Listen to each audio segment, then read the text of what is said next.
একজন লোক এসে বলতেছে, বাসে করে বাড়ি যাচ্ছিলাম, পাশের সিটে আরেকজন লোক উঠলো। ওঠার কিছুক্ষণ পরে আমাকে একটু কোল্ড ড্রিঙ্কস অফার করলো। আমিও নিয়ে খেয়ে নিলাম। খেয়ে নেওয়ার পরে আমি ঘুমিয়ে গেলাম।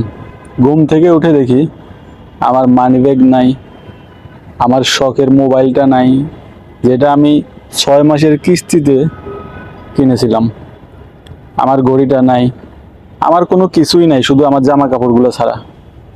তাই আমি বলবো, এই লোকের মতো অবস্থায় যদি আপনি না পড়তে চান, তাহলে অবশ্যই এই যে ঈদের ছুটিতে বাড়িতে যাবেন বা বাড়িতে যাচ্ছেন, আপনি এখন গাড়িতেও থাকতে পারেন, অপরিচিত লোকের দেওয়া কিছু খাবেন না।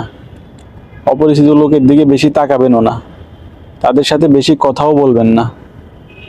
এখন অনেক ধরনের জিনিস বের হয়েছে, অনেক ধরনের কেমিক্যাল বের হয়েছে, যেগুলো আপনি নাকের কাছে নেওয়ার সাথে সাথে আপনি হিপনোটাইজডের মতো হয়ে যাবেন এবং ঘুমানোও লাগবে না। তখন আর আপনার যা কিছু আছে আপনি স্বেচ্ছায় সজ্ঞানে তাকে দিয়ে দিবেন।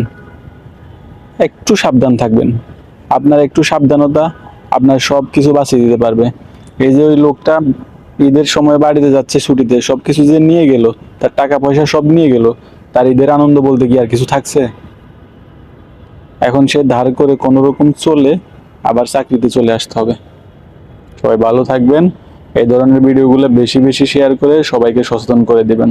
আসসালামু আলাইকুম।